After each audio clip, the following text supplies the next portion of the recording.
বিশ্বনবীকে শাঁ করে নিয়ে হাতিমে শুইয়ে দিলেন, গলার এখান থেকে নাভি পর্যন্ত ছিঁড়ে ফেললেন। এটাকে বলে ওপেন হার্ট সার্জারি। শাক্কে সাদর, সিনা চাক করলেন। আল্লাহ রাসূলের হৃদয়ে বের করে জামজামের পানি দিয়ে ধৌত করলেন। হৃদয়ে নূর, ঈমান, হিকমা, প্রজ্ঞা দিয়ে হৃদয়টারে আবার পরিপূর্ণ করলেন, আবার সেলাই করে দিলেন। তারপরে সরাসরি এখান থেকে বাইতুল মাকদাস, ওখান থেকে আল্লাহর আরশে নিয়ে গেলেন। আল্লাহ সাউফা ইউতিকা রাব্বুকা ফাতারদা। নবী, এমন এমন জিনিস আমি আপনারে দেব, আপনি তো নিয়ে কুল পাবেন না। যখনই আপনার মন খারাপ, তখনই আমার দেয়া নেয়ামত আপনার জন্য আছে না নেই? মেরাজে চলে গেলেন, রবের সাথে সাক্ষাৎ করে দুনিয়ায় আসলেন।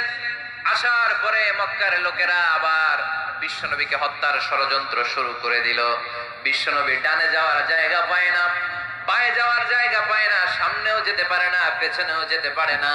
আল্লাহ বললেন, নবী, এই এলাকায় আর থাকার দরকার নাই, আপনি মদিনায় চলে যান। তওবা, তয়বা, মদিনাতুন নবী, পবিত্র শহর, যে শহরের মাটিতে বরকত, যে শহরের বালুতে বরকত। চিল্লায় পড়েন সুবহানাল্লাহ।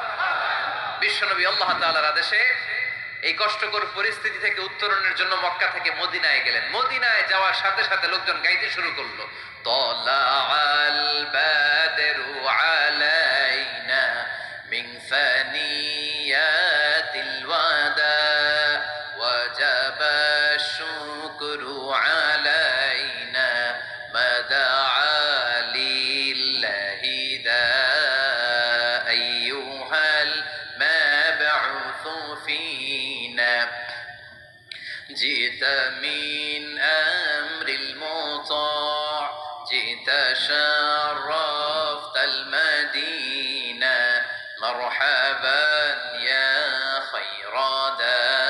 সবাই পড়েন, তালাআল বাদরু আলাইনা মিন সানিয়াতিল ওয়াদা ওয়াজাবা শুকরু আলাইনা মাদা লিল্লাহি দা।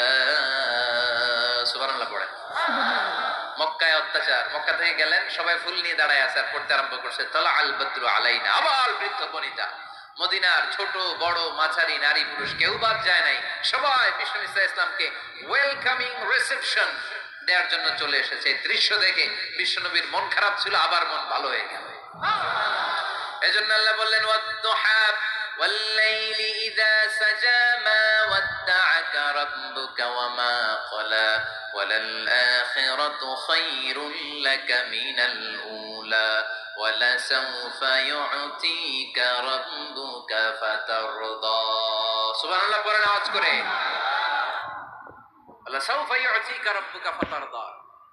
এ নবী, এমন এমন জিনিস দিব আপনি খুশি হয়ে যাবেন, খুশি হয়ে যাবেন। মদিনাতে যে আল্লাহ রাসূল সাল্লাল্লাহু আলাইহি ওয়াসাল্লাম মসজিদে নববী প্রতিষ্ঠা করলেন, আল্লাহ তাআলা কিবলা চেঞ্জ করে দিলেন। আগে পড়তো মক্কার দিকে নামাজ, এখন পড়ে ফিলিস্তিনের দিকে নামাজ। 16 থেকে 17 মাস রাসূল সাল্লাল্লাহু আলাইহি ওয়াসাল্লাম ফিলিস্তিনের দিকে, মানে ইহুদিরা যে দিকে নামাজ পড়ে ওই দিকে হয়ে নামাজ পড়লেন। কারণ আদেশটা কার? জোরে বলেন সবাই, আদেশটা কার? কিন্তু নবীর মন মানে